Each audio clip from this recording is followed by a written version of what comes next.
3 जुलाई 2018 की बात है। शाम 6 बजे थाना सजेती का मुंशी अजय पाल रजिस्टर पर दस्तखत कराने थाना परिषद स्थित दरोगा पंचालाल गौतम के आवास पर पहुंचा। दरोगा जी के कमरे का दरवाजा बंद था, लेकिन कूलर चल रहा था। अजय पाल ने सोचा कि दरोगा जी शायद सो रहे होंगे। यही सोचते हुए उसने बाहर से आवाज लगाई, दरोगा जी, दरोगा जी। अंदर से कोई प्रतिक्रिया नहीं हुई तो उसने दरवाजे को अंदर की ओर धकेला। दरवाजा अंदर से बंद नहीं था, हल्के दबाव से ही खुल गया। अजय पाल ने कमरे के अंदर पैर रखा तो उसके मुंह से चीख निकल गई। कमरे के अंदर दरोगा पंचालाल की लाश पड़ी थी। किसी ने उनकी हत्या कर दी थी। बदहवास सा मुंशी अजय पाल थाना कार्यालय में आया और उसने यह जानकारी अन्य पुलिस कर्मियों को दी।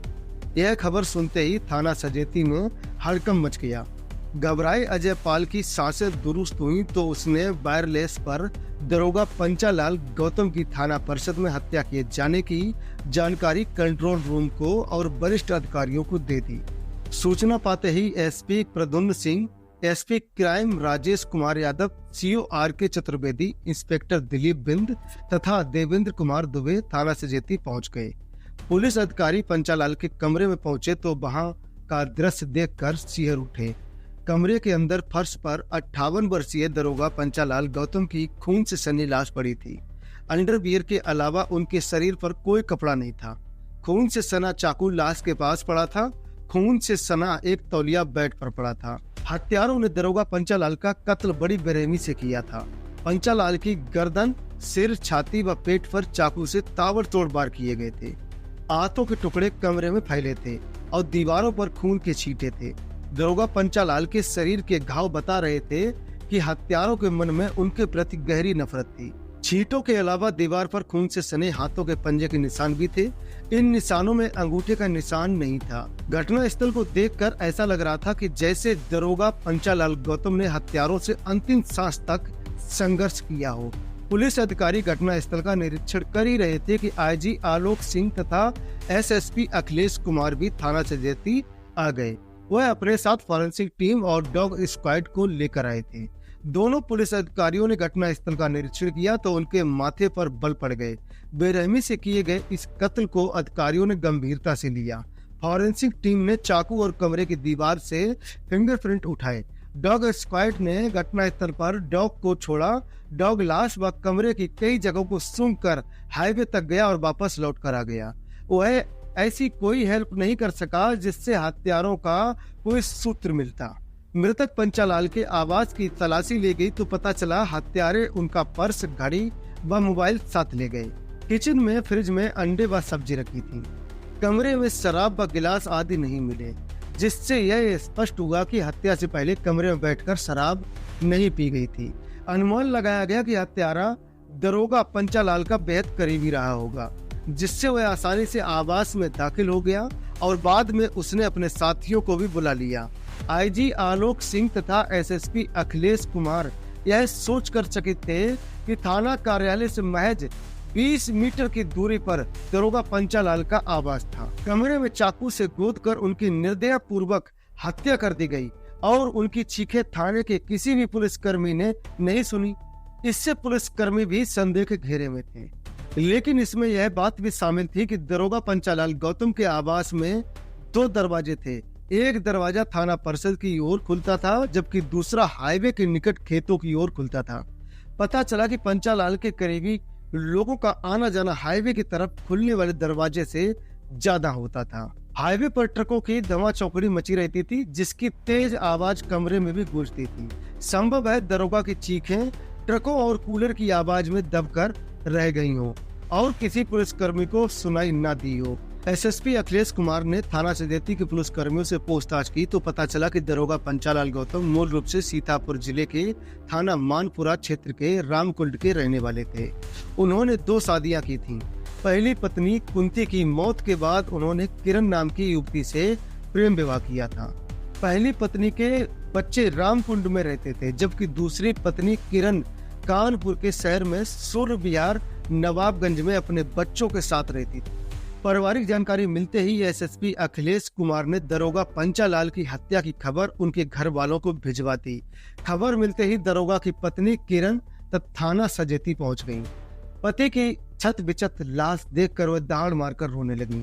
कुछ देर बाद दरोगा के बेटे सत्येंद्र, महेंद्र, जितेंद्र व कमल भी आ गए। पिता का शव देखकर वे भी रोने लगे। पुलिस कर्मियों ने उन्हें भी धैर्य बंधाया और पंचनामा भरकर सब जो है वो पोस्टमार्टम के लिए लाला लाजपत राय चिकित्सालय भेज दिया। 4 जुलाई 2018 को मृतक पंचालाल के शव का पोस्टमार्टम हुआ।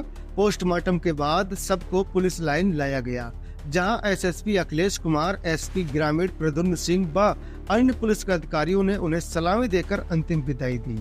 इंस्पेक्टर देवेंद्र कुमार, दिलीप बिंद व सजेती थाने के पुलिस कर्मियों ने पंचालाल के शव को कंधा दिया। इसके बाद पंचालाल के चारों बेटे शव को अपने पैतृक गांव रामकुंड सीतापुर ले गए, जहां बड़े बेटे सत्येंद्र ने पिता की चिता को मुखाग्नि देकर अंतिम संस्कार किया। अंतिम संस्कार में किरण व उसके बच्चे शामिल नहीं हुए। दरोगा पंचालाल की हत्या की खबर कानपुर से लखनऊ तक फैल गई। यह बात एडीजे अविनाश चंद्र के संज्ञान में भी थी। इसी के मद्देनजर एसएसपी अखिलेश कुमार ने दरोगा हत्याकांड को बेहद गंभीरता से लिया और इसके खुलासे के लिए एक विशेष पुलिस टीम गठित की। पंचालाल की पहली पत्नी कुंती पति के साथ साथ बच्चों का भी ठीक से ख्याल रखती थी। पंचालाल भी कुंती को बेहद चाहते थे, उनकी हर जरूरत को पूरा करते थे। लेकिन बीतते समय में इस खुशहाल परिवार पर ऐसी गाज गिरी कि सब कुछ बिखर गया। सन 2001 में कुंती देवी बीमार पड़ गई। पंचालाल ने पत्नी का इलाज पहले सीतापुर, लखनऊ व कानपुर में अच्छे डॉक्टरों से कराया। पत्नी के इलाज में दरोगा ने पानी की तरह पैसा बहाया, लेकिन काल के क्रूर हाथों में वह पत्नी को नहीं बचा सके। पत्नी की मौत से पंचालाल खुद भी टूट गए और बीमार रहने लगे। जैसे जैसे समय बीतता गया वैसे वैसे पत्नी की मौत का गम कम होता गया। पंचालाल ड्यूटी और बच्चों के पालन पोषण पर पूरा ध्यान देने लगे। पंचालाल का दिन तो सरकारी कामकाज में कट जाता था, लेकिन रात में पत्नी की कमी खलने लगती थी। पत्नी के बिना वह तन्हा जिंदगी जी रहे थे। अब उन्हें एहसास हो गया था कि पत्नी के बिना आदमी का जीवन कितना अधूरा होता है। सन 2002 में दरोगा पंचालाल को हरदोई जिले के थाना बेनीगंज की कल्याणमल चौकी में तैनाती मिली। इस चौकी का चार्ज संभाले अभी 2 महीने ही बीते थे कि पंचालाल की मुलाकात एक खूबसूरत युवती किरण से हुई। किरण अपने पति नरेश की प्रताड़ना से परेशान थी और उनकी शिकायत लेकर चौकी आई थी।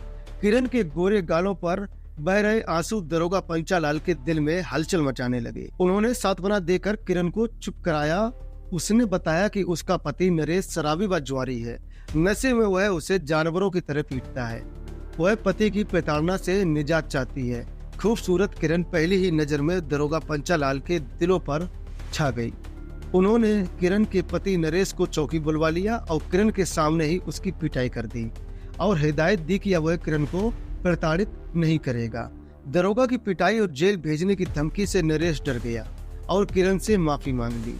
इसके बाद दरोगा पंचालाल हालचाल जानने के बहाने अक्सर किरण के घर आने जाने लगे। वह किरण से मीठी मीठी बातें करते थे। किरण भी उनकी रसीली बातों में आनंद का अनुभव करने लगी। किरण का पति नरेश घर आने पर ऐतराज न करे, यह सोचकर पंचालाल ने उससे दोस्ती गांठ ली। दोनों की नरेश के घर पर ही शराब की महफिल जमने लगी। पंचालाल उसकी आर्थिक मदद भी करने लगे।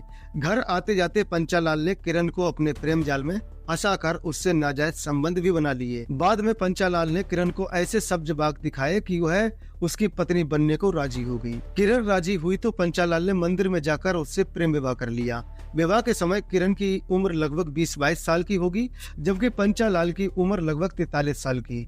नरेश को किरण की बेवफाई का पता चला तो उसने माथा पीट लिया। शराबी और जुआरी नरेश इतना सक्षम नहीं था कि दरोगा का मुकाबला कर पाता, लिहाजा वह चुप होकर बैठ गया और उसने चुप रहने में ही भलाई समझी। प्रेम विवाह करने के बाद किरण पंचालाल की पत्नी बनकर हरदोई में रहने लगी।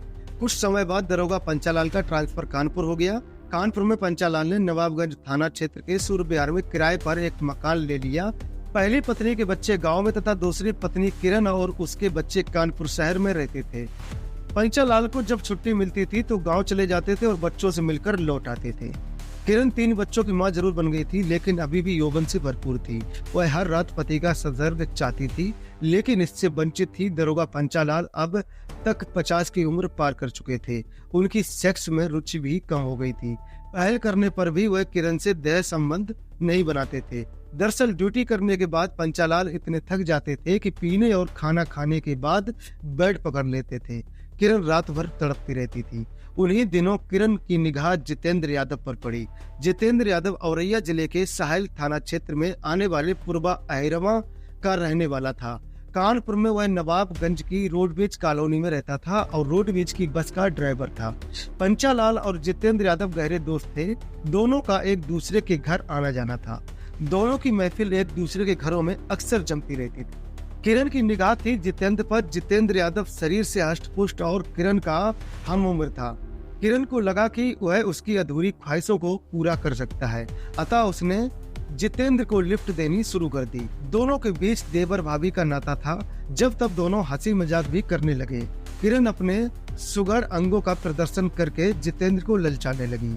किरण के हाव भाव से जितेंद्र समझ गया था कि किरण सेक्स की भूखी है। पहल की जाए तो जल्दी उसकी बाहों में समा जाएगी।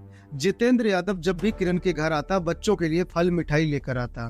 किरण से वह मीठी मीठी बातें करते हुए उसे ललचाई हुई नजरों से देखता। ऐसे ही एक रोज जितेंद्र आया तो किरण को घर में अकेली देखकर उसने पूछा, दरोगा भैया अभी तक नहीं आए क्या? किरण ने भी बेफिक्र होकर जवाब दिया, सरकारी काम से बाहर गए हैं, 1-2 दिन के बाद लौट आएंगे। जितेंद्र की बाजें खिल गईं। उसने किरण के चेहरे पर नजर गड़ाते हुए शरारत भरी बातों से बोला, भाभी आपकी रातें कैसे कटेंगी? तो किरण भी बोल पड़ी, तुम जो हो ना। रात गहराई तो जितेंद्र किरण के दरवाजे पर पहुंच गया। उसने दरवाजा धकेला तो खुल गया। अंदर नाइट बल्ब जल रहा था। किरण पलंग पर लेटी थी और वह फुसफुसाई, दरवाजा बंद करके सिटकनी लगा दो। जितेंद्र ने भी ऐसा ही किया और पलंग पर आकर बैठ गया। दोनों के बीच बातों का सिलसिला जुड़ा तो तभी थमा जब दोनों एक दूसरे की बाहों में समा गए। उस दिन किरण और जितेंद्र के बीच की सारी दूरियां मिट गईं। किरण और जितेंद्र एक बार देह के दलदल में समाये तो समाते ही चले गए। दोनों को जब भी मौका मिलता एक दूसरे में सिमट जाते थे। एक रोज पंचालाल ड्यूटी के लिए घर से निकले ही थे कि जितेंद्र आ गया। आते ही उसने किरण की बाहों में भर लिया। दोनों अभी एक दूसरे से लिपटे ही थे कि पंचालाल की आवाज सुनकर घबरा गए। किरण ने कपड़े दुरुस्त करके दरवाजा खोल दिया। घर के अंदर जितेंद्र मौजूद था। बिस्तर कुछ पल पहले गुजरे तूफान की चुगली कर रहा था। पंचालाल सब समझ गए। उन्होंने किरण को धुनना शुरू किया तो जितेंद्र चुपके से खिसक लिया। इस घटना के बाद किरण और जितेंद्र ने दरोगा पंचालाल से माफी मांग ली और आइंदा गलती न करने का वादा किया। पंचालाल ने दोनों को माफ तो कर दिया, लेकिन जितेंद्र के साथ शराब पीनी बंद नहीं की। उसके घर आने पर भी पाबंदी लगा दी, लेकिन देह की लगी ने पाबंदियों को नहीं माना। कुछ दिन दोनों दूर दूर रहे, फिर चोरी छिपे शारीरिक रूप से मिलने लगे। जनवरी 2018 में दरोगा पंचालाल का ट्रांसफर कानपुर देहात के थाना सजेती में हो गया। सजेती थाना कानपुर से लगभग 50 किलोमीटर दूर है। वहाँ से रोज घर आना जाना संभव नहीं था। दरोगा पंचालाल को थाना परिषद में ही आवास मिल गया। अब वह हफ्ता 10 दिन में किरण से मिलने घर जा पाते थे। पंचालाल जब भी घर जाते थे किरण से गाली गलौज और मारपीट जरूर करते थे।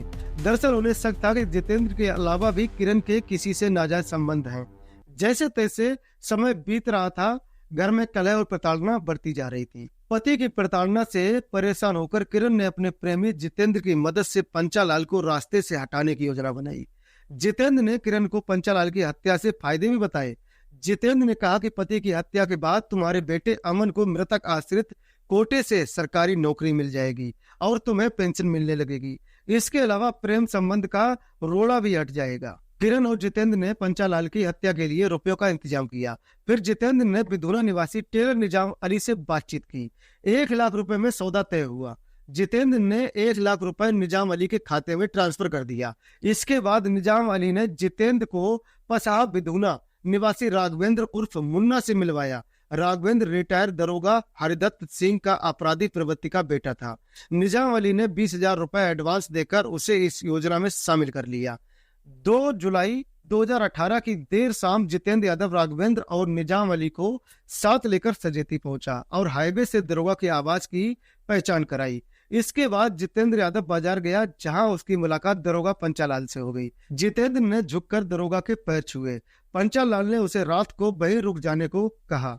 थोड़ी देर की बातचीत के बाद दरोगा पंचालाल ने अंग्रेजी शराब की बोतल और नमकीन खरीदी।